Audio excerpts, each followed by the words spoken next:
Hello and welcome to my channel. Well, just recently what's happened, if you're watching this video later on or the current time it was posted, there's been a big flood up in Kerr County. Guadalupe River rose like 30 something feet in almost no time, in like less than an hour.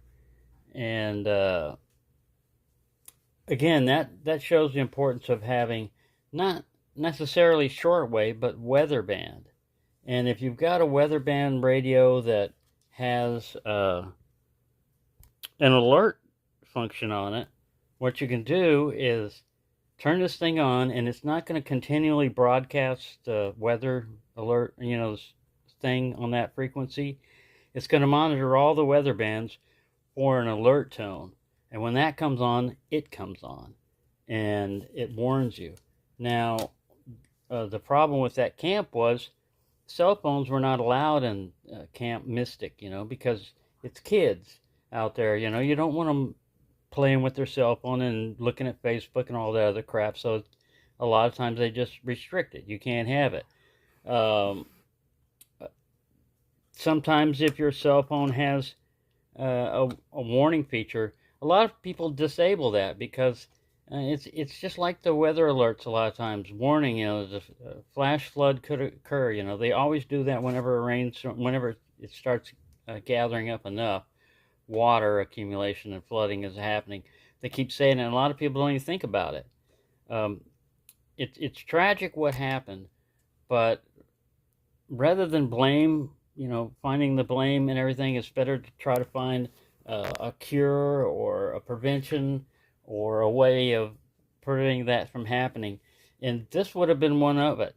It's basically having a AM FM radio. They can't communicate with the outside world. They can't get internet and all that other crap, but you can get the important things you need, which is when you're out in nature, weather reports. Uh, I don't want to sit there and blame the victim and everything, but you have to be aware of your surroundings. If you're living next to or you're camping next to a river and it's been raining a lot and it's just been constantly raining, you got to be prepared for the possibility of flooding, and not just prepared, but that doesn't mean just you can go to sleep. Somebody's got to be awake and watching everything that's going on like that. So, and you can have a radio, all right, that helps out in preparedness. But like I said, here in North America, having a weather band radio is helpful because they do. A lot of people are trying to say that the funding. I'm not protecting one side or another politically or anything, but they had adequate warning for anybody that would receive that type of stuff. But then again, complacency. If you've lived there and that river's never gotten any higher, no matter what, uh, you don't tend to think about it. But man, if you look at the pictures of what happened there, it looks like a hurricane or a nuke went off or something. Everything's just like flattened. Um, so that's one of the reasons why I'm interested in shortwave and weather stuff and all those other things. And I'll talk about this radio later. It's something I recently got that has a separate antenna that receives shortwave and everything else. And it'll actually transmit on CB, but it only transmits FM on CB. And here in America, it used to be it was all AM. And as far as I can tell, that frequency is pretty much dead unless I'm doing something wrong. I haven't picked up anything on CB band yet, but so yeah, it's just a little heads up on preparedness and everything. That as long as you just having a weather band is not necessarily helpful. It's best to have one that has an alert, some kind of alert. That on this one doesn't. You just got to switch it into weather band and then put it in alert mode. Alert, alert. We need more alerts. There you go. Highs in the mid-90s. It's working. See, weather band. And now 20% chance of showers and thunderstorms in. See, alert. I just held down memo scan, alert. And now this thing won't sit there and talk to you like that all the time, but it's there. And if an alert comes on, if you've ever heard it, those tones go doo doo doo. It's annoying. I mean, somebody would wake up from that. And that's all you need a lot of times, is wake up and have a plan. What are you going to do? You don't have time to get all your makeup or, all your other stuff, whatever you need to pick up. You need to get your butt out of there quick if it's flooding. If you've got a bug out bag, grab it. If you've got pets, grab them. But it's really just people. Don't even worry about clothing and stuff. Get out of there if you have to get out naked. But yeah, just a little heads up here from Texas. I'm safe from that. I'm not in really a flood zone. Well, things flood around here, but it's more like if you're driving and stuff like that.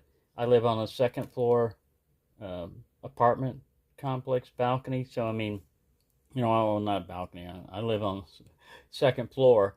So if it gets up to the balcony, water gets up that high, it's already drowned everybody on the first floor and pretty much most of the city, so I think by then I'll know to start making boxes make a raft out of Amazon boxes and stuff. But yeah, anyways, there you go. I don't want to make light of the subject because I know it's tragic when, people die that it could have been prevented. But hindsight is 20/20, man. You always look back and say, well, if you just done this and this and this, I've rafted down that river before. You go down there, not rafted, but you get an inner tube, and you sit in there and you get a beer. Some of them even have little holders, and you just sit there, and it's nice cool water in the summer, and you just float down the river, and other people are floating by, and yeah, it's a lot of fun. But not in a storm. Anyway, there you go. Just a little heads up. Like I said, I'm going to talk a little bit more about this one here in the future.